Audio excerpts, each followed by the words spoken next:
Good day guys and welcome back to my YouTube channel. For today's episode, we're tackling a hot topic about hybrid and electric vehicles. Baka nag-iisip kayo, bakit nga ba kailangan kong mag-switch sa hybrid or electric car?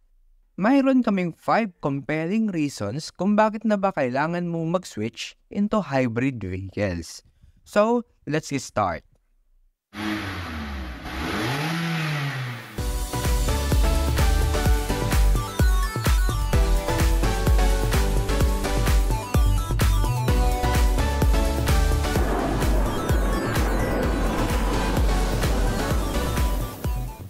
Bago tayo mag-dive into the details, let's set the stage.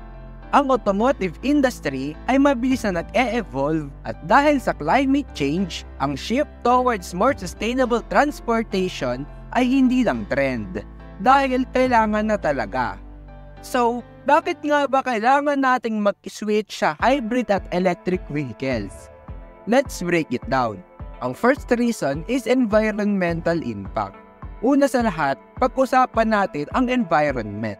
Ang traditional gasoline at diesel engines ay major problem pagdating sa carbon emissions na nagko-contribute sa air pollution at global warming.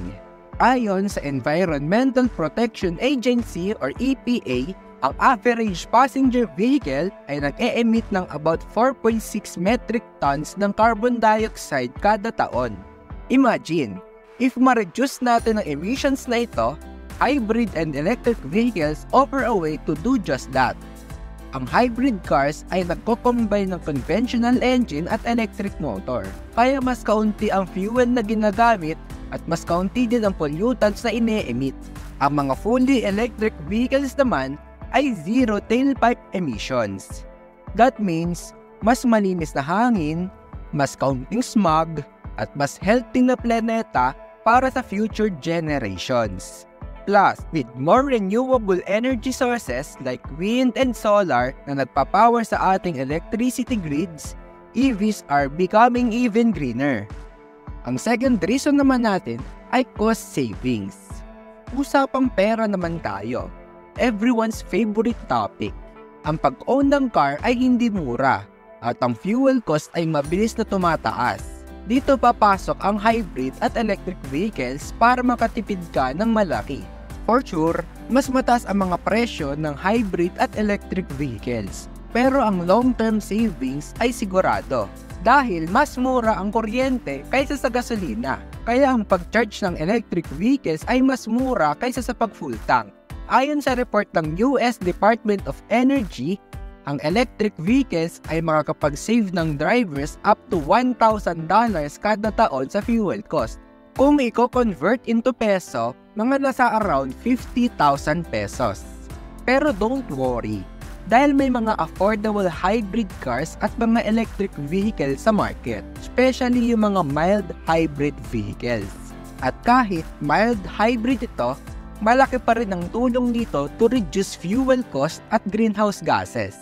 Bukod dito, mas kaunti ang moving parts ng EVs compare sa traditional combustion engines, kaya mas mababa ang maintenance cost.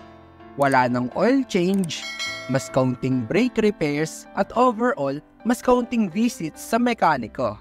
At huwag din natin kalimutan ang iba't ibang incentives na ino-offer ng gobyerno para i-promote ang adoption ng electric vehicles gaya ng EVIDA law. Isa sa nasasakupan ng batas na yan, ang exemption mo sa number coding, kaya hindi mo na kailangan magdagdag pa ng sasakyan na pang-coding. Diba mas nakatipid ka pa?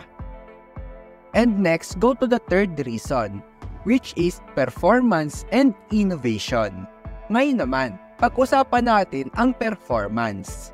May misconception na ang electric vehicles daw ay mabagal o boring. Pero let me tell you, malayo ito sa katotohanan.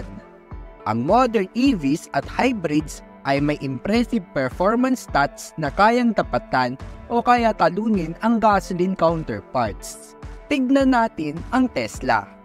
For example, ang Tesla Model S ay kaya mag 0 to 60 miles per hour in less than 2 seconds. Ang electric motors ay nagde-deliver ng instant torque, kaya mas smooth ang driving experience. Ang mga hybrid vehicles naman gaya ng Toyota Prius ay nag-o-offer ng balanced mix ng efficiency at performance, kaya best of both worlds. Hindi lang sa performance ang innovation. Ang hybrid at electric vehicles ay madalas may pinakabagong tech features, mula sa advanced driver assistance systems hanggang state-of-the-art infotainment options. Ang mga sasakyan na ito ay hindi lang basta-basta. They're a glimpse into a future of transportation. Ang fourth reason natin ay energy independence.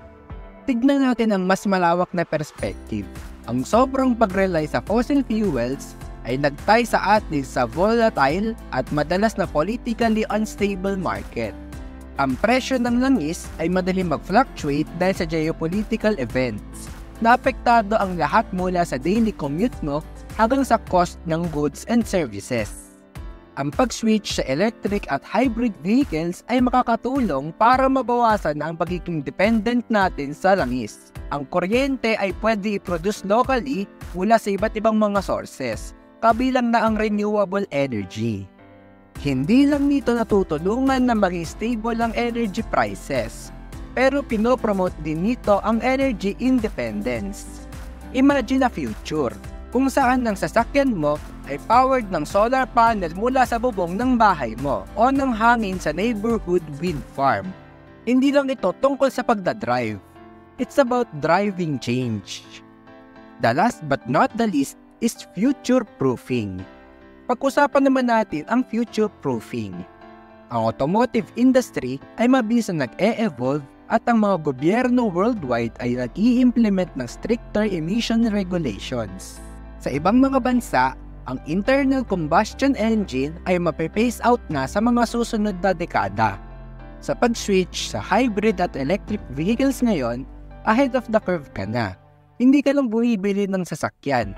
Nag-i-invest ka na sa technology na design para ma-meet ang future standards. Ibig sabihin nito, better resale value at longer lifespan para sa vehicle mo. Plus, magiging early adopter ng green technology ay nagsisend ng powerful message. You're contributing to a sustainable future at nagsiset ng example para sa iba, para ito ay masundan pa. And that's it. The 5 compelling reasons kung bakit may sense ang pag-switch sa hybrid at electric vehicles. Mula sa pagtitipid ng pera at pag-reduce ng emissions hanggang sa pag-enjoy ng cutting-edge performance at pag-secure ng better future, clear ang benefits.